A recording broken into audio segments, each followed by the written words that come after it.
Shalom e bem-vindos à Via Rápida Israel, uma frase do hebreu que significa amarás a Israel. Esperamos que vocês fiquem conosco porque nosso professor Dr. Baruch vai compartilhar um estudo expositivo da Bíblia. Dr. Baruch é professor titular no Instituto Zera Avraham, com sede em Israel. Ainda que todas as aulas no Instituto são dadas em hebraico, o Dr. Baruch fica feliz em compartilhar este estudo semanal com dublagem em português. Para mais informações sobre nosso trabalho em Israel, visite nosso site amarasaisrael.org.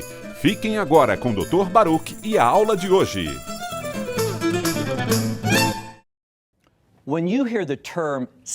Quando você ouve o termo sabá, o que vem à sua mente?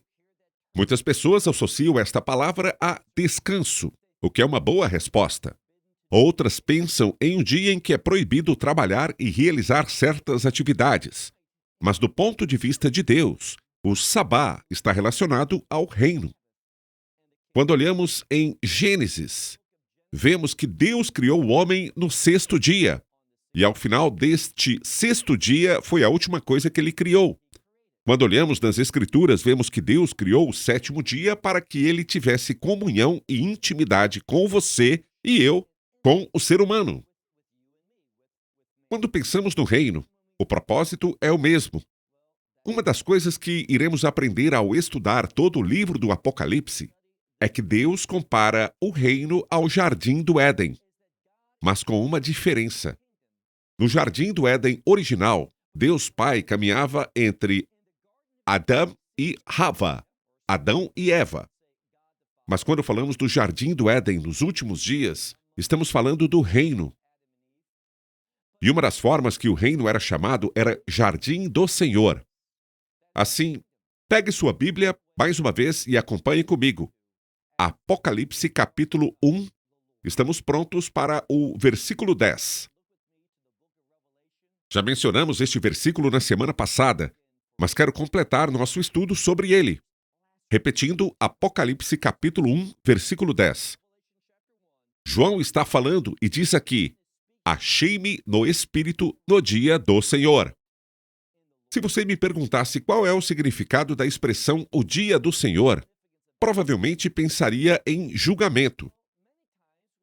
Acho que essa é uma das coisas em que devemos pensar.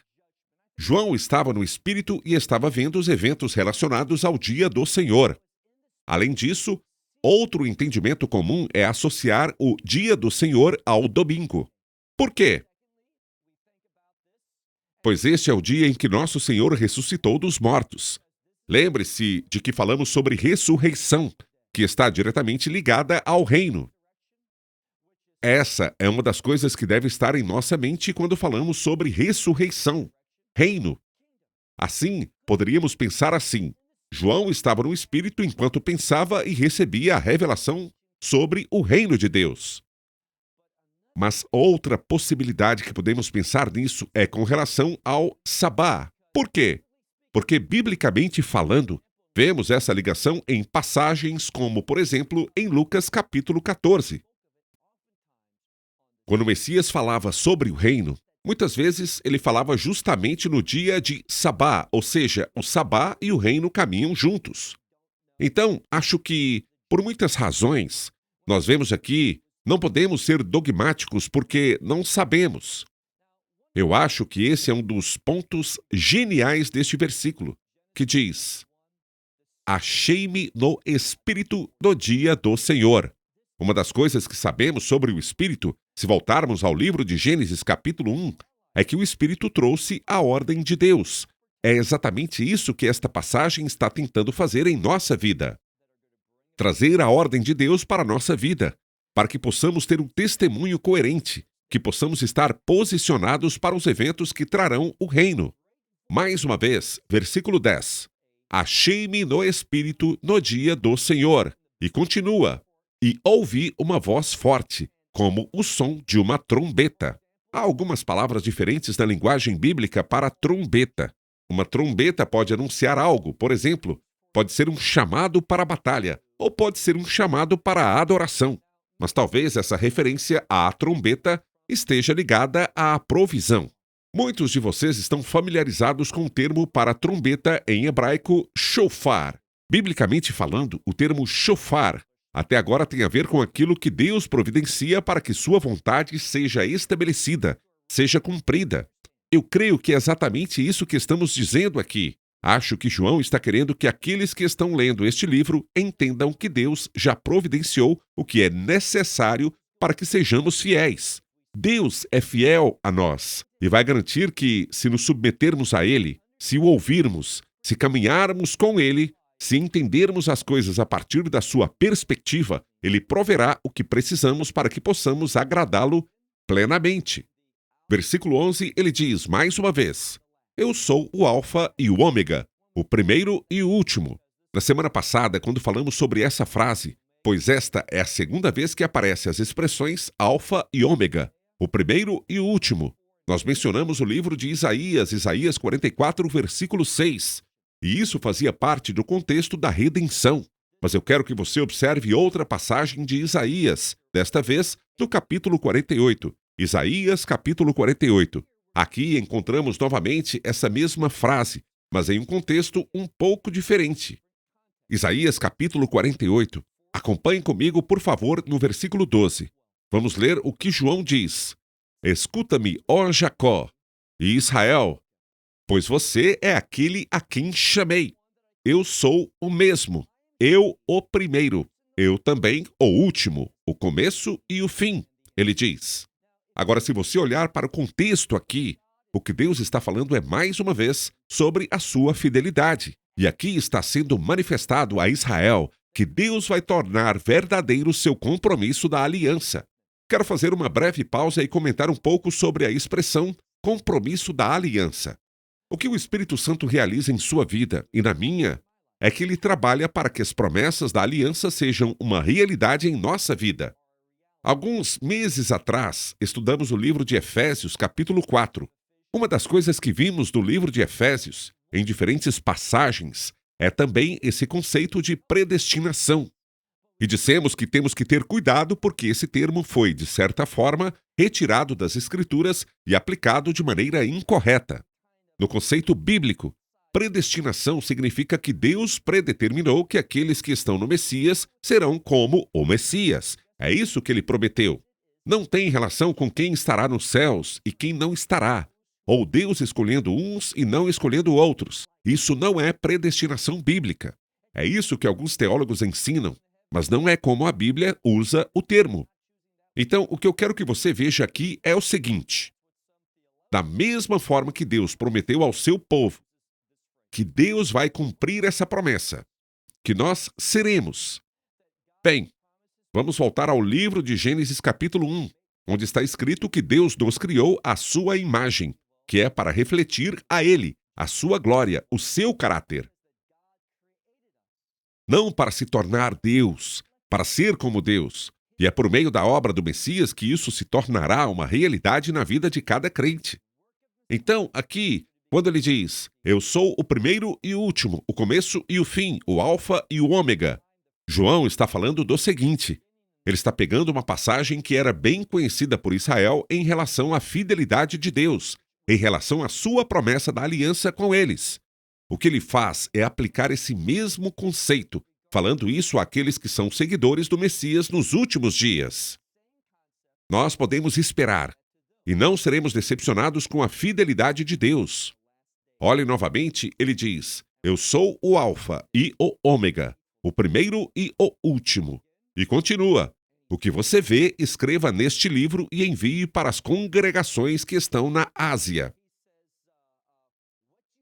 Em seguida, ele lista 7 congregações: Éfeso, Esmirna, Pérgamo, Tiatira, Sardes, Filadélfia e Laodiceia. Lembre-se, são 7 igrejas. Por quê? O número 7 tem a ver com santificação. Ele está falando disso de forma coletiva. Deus santificou o corpo de crentes para um propósito. E, em última análise, qual é esse propósito? Vou te dizer de forma bem simples. É um propósito ligado ao reino, para que possamos demonstrar em nossa vida o reino de Deus, ou seja, os princípios, o caráter desse reino. O que os crentes enfrentarão, nós veremos no relato das 7 igrejas em Apocalipse 2 e 3. Elas passarão por essas experiências para que seu testemunho possa apontar para a obra redentora do Messias. Vá para o versículo 12. João ainda está falando e diz: Eu voltei-me e vi a voz que falava comigo. Lembre-se de que falamos sobre o estilo de João. O que o Espírito Santo lhe disse para fazer era pegar versículos bem conhecidos das Escrituras pelo povo judeu. Esse contexto, que você o use, mas entrelace-o com uma nova revelação. Não uma revelação que esteja em conflito com o que a antiga aliança diz, mas seja um cumprimento dessa revelação. Como judeu, quando você ouve a expressão "a voz que falava comigo", o que vem à sua mente? Se você foi treinado como rabino, a passagem que viria à sua mente é o que lemos durante o Hanukkah, no livro de Números, capítulo 7. Lá falamos sobre a dedicação do templo, mas escolhemos a escritura que Moisés usou, ou melhor, que falava sobre Moisés quando ele dedicou o Mishkan, o tabernáculo. E se você observar o que está escrito no livro de Números, capítulo 7, o último versículo, o versículo 89, verá que a última coisa que Moisés fez antes de começar o Mishkan, o tabernáculo, ou seja, a adoração no tabernáculo, foi entrar no Santo dos Santos. Isso é paralelo ao que o Messias Yeshua fará na preparação do reino de Deus, o reino milenar. E o que encontramos aqui? Quando Moisés entrou para fazer esse trabalho, ele se colocou diante da Arca da Aliança. A Arca da Aliança tinha uma tampa, que é conhecida como caport, termo relacionado à palavra expiação. Em cada lado dessa caport, essa também, que também é conhecida na Nova Aliança como o propiciatório. O que aconteceu?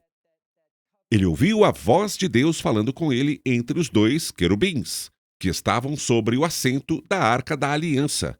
Por que isso é tão importante? Porque naquele dia Moisés experimentou intimidade com Deus. Essa é a ideia que João está querendo expressar, que Deus tem um propósito. Já vimos que ele chamou essas 7 congregações de forma geral, referindo-se ao corpo de crentes, coletivamente nos últimos dias. Um corpo de crentes que foi redimido pela graça de Deus, para que possamos testemunhar. E qual é a grande bênção de ser uma testemunha fiel? Daqueles que dão testemunho das coisas de Deus. É que temos intimidade com Ele. É isso que Ele está tentando compartilhar. Mais uma vez, versículo 12. Voltei-me para ver a voz que falava comigo. Voltando-me, vi 7 candelabros de ouro. Aqui, novamente, há uma referência no mesmo versículo que podemos relacionar ao contexto de Números capítulo 7 e ao propiciatório, ao Aron Habret, a Arca da Aliança. Agora, porém, ele fala de outra coisa que ficava naquela área. Não no Santo dos Santos, onde estava a Arca da Aliança, mas no lugar santo, onde se encontrava o candelabro. E qual era o propósito do candelabro?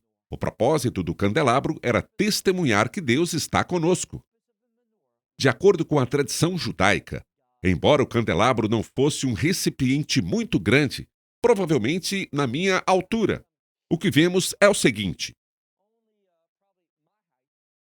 De acordo com Chazal, que são sábios da antiguidade, quando alguém estava em Jerusalém, somente em Jerusalém, não importava onde andasse à noite, ele podia ver a luz do candelabro, ou seja, essa luz dava testemunho da presença de Deus com seu povo. O que vemos aqui é que são 7 candelabros de ouro. O que somos? O corpo de crentes.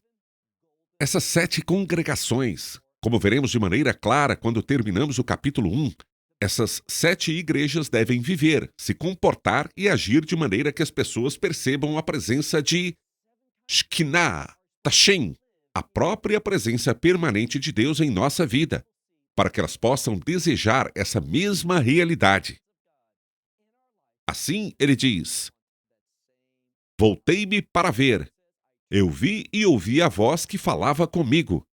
Quando me voltei, eu vi 7 candelabros de ouro. ou candeeiros, e entre os 7 candelabros havia alguém. Quem? Alguém semelhante a um filho de homem. Isso nos traz conforto. Precisamos sempre nos lembrar que Deus está conosco. Enquanto essas 7 congregações servem a Deus, é bom perceber que Ele não está apenas no meio de nós, mas, como veremos mais adiante, um versículo diz que Ele caminha entre nós. Ele está presente. Na verdade, se Ele não estivesse conosco, não poderíamos fazer nada conforme a vontade de Deus. Então, Ele estará conosco e agora nós vemos. Olhe novamente, por favor, para o versículo 13. E entre os 7 candelabros havia alguém semelhante a um filho de homem. Observe o que vemos aqui. Vemos uma descrição do Messias, que remete à descrição de Deus Pai. Aqui, novamente, da mesma forma que aprendemos em um estudo anterior sobre o Messias herdando toda a honra, glória e adoração que pertenciam de direito a Deus Pai, agora o Messias, o Filho de Deus, as recebe. Da mesma forma, temos a descrição para nos ajudar a entender essa realidade. Uma descrição que, no Antigo Testamento, se referia a Deus Pai, agora é a descrição de Deus Filho. De forma alguma, isso contradiz o conceito da Trindade. Para algumas doutrinas da unidade, sim, Deus é um, mas ele também é 3. 3 é igual a 1 e 1 é igual a 3. Esse é o conceito da Trindade. Mas estamos compreendendo melhor o Messias, o Filho Divino de Deus. Então, lemos aqui que ele estava vestido com uma veste e ele estava cingido, ou seja, seu coração estava cingido com um cinturão de ouro. E a sua cabeça. Veja o versículo 14. Sua cabeça e seus cabelos eram brancos, brancos como lã fina, tão brancos quanto a neve, e seus olhos eram como chama de fogo. Versículo 15. Seus pés eram como o bronze polido, como que refinado numa grande fornalha. Ela aquece a uma temperatura muito alta, e sua voz era a voz que muitas águas. O que vemos aqui é uma representação do Messias, a semelhança de Deus Pai, mostrando que ele herdará de seu Pai. E por isso é tão importante, porque a herança também está relacionada ao conceito de reino. Por que eu digo isso? Falamos sobre o termo Jerusalém. A palavra Jerusalém é composta de 2 palavras hebraicas, herdar e paz, sendo a paz o cumprimento da vontade de Deus. Então, o que entendemos é que, da mesma forma que o Messias, que se humilhou, esvaziou-se e negou a si mesmo de todas as coisas, ele será exaltado. Como Paulo disse em Filipenses capítulo 2, o nome acima de todos os nomes. E ao nome do Messias Yeshua, todo joelho se dobrará, toda língua confessará a glória de Deus.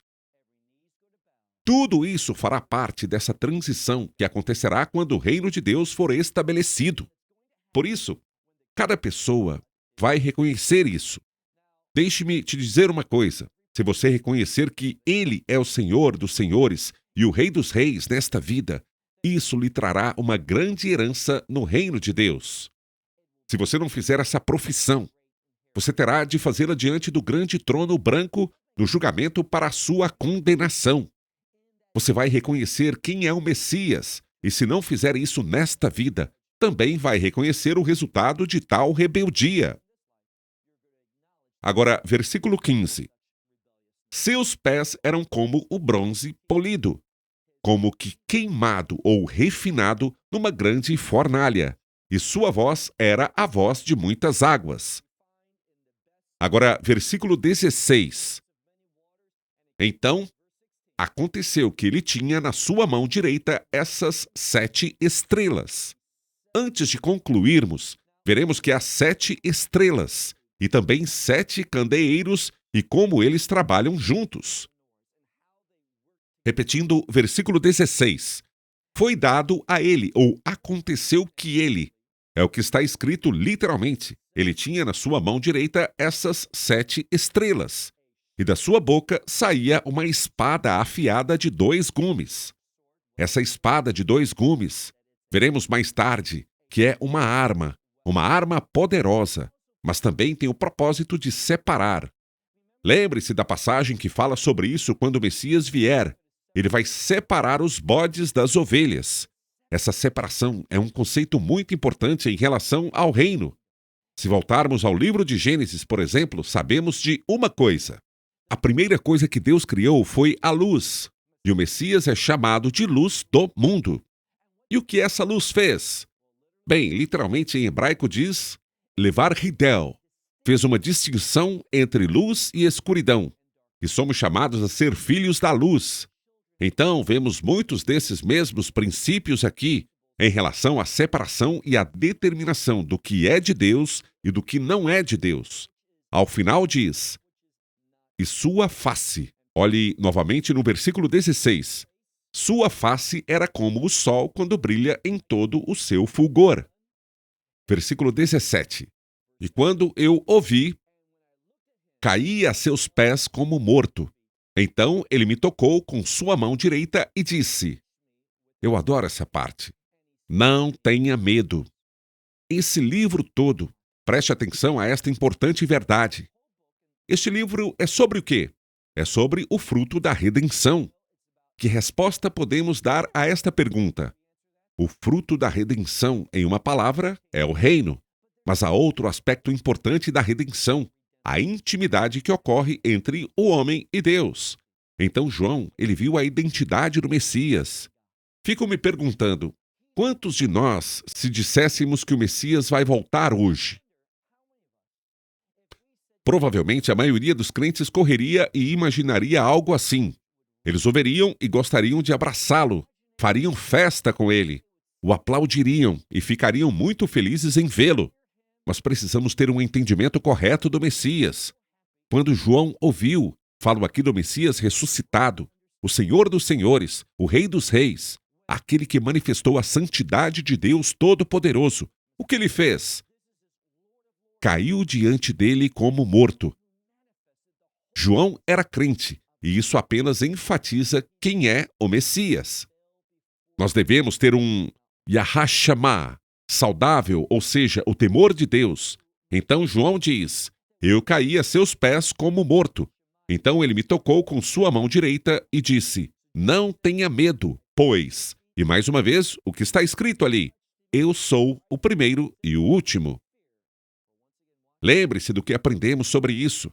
Em Isaías 44, versículo 6, vimos esta frase, eu sou o primeiro e o último. E isso vem dentro do contexto da redenção para nos ensinar uma vez mais o grande fruto da redenção, a barreira que nossos pecados causam, a barreira que nos separa de Deus.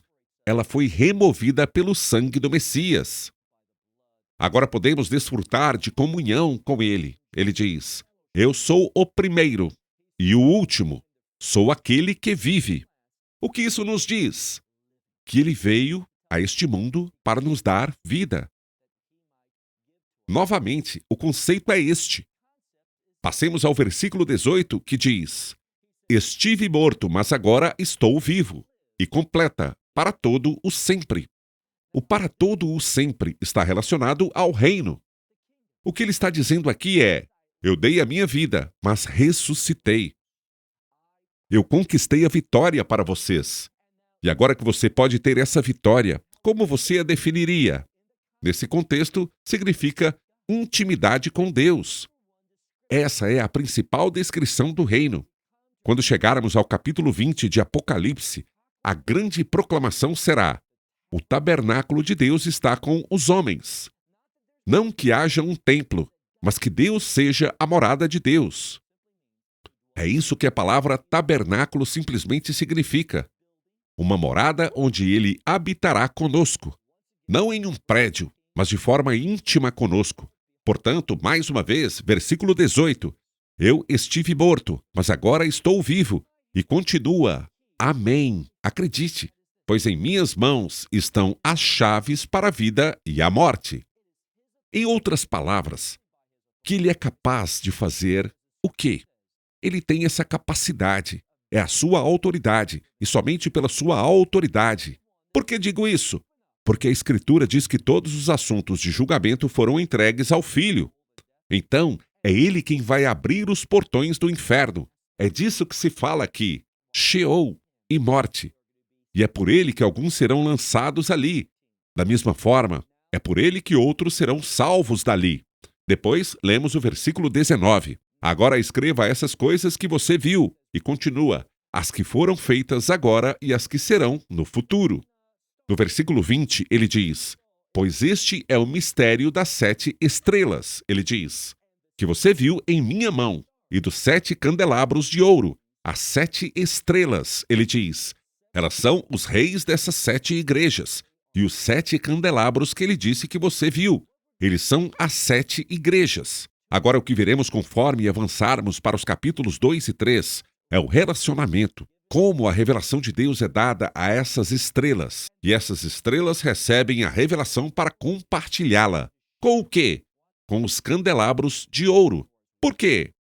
Porque é somente por meio dessa mensagem que eles receberão que as congregações poderão manifestar a glória de Deus e cumprir seus propósitos para que seu testemunho seja conhecido. Por quem? Como a Escritura diz, haverá um testemunho para o mundo antes do dia do julgamento que está por vir. Então, neste primeiro capítulo, vimos como Deus usa a verdade profética como forma de chamar seu povo para estar pronto para o que vai acontecer. À medida que avançarmos pelos próximos 2 capítulos, veremos como Deus faz isso para essas 7 congregações. Assim, encerramos por aqui. Até a próxima semana. Esperamos que você tenha desfrutado da aula de hoje e que possa compartilhá-la com outros. Te convidamos a participar e nos acompanhar a cada semana, a esta hora e por este canal, em mais um episódio de Amarás a Israel. Para mais informações em português, visite amarasaisrael.org, onde encontrará muitos outros estudos realizados pelo Dr. Baruch. Até a próxima semana. Que Deus, nosso Messias e Yeshua, nosso Senhor Jesus Cristo, te abençoe durante a sua caminhada com Ele. Shalom, desde Israel.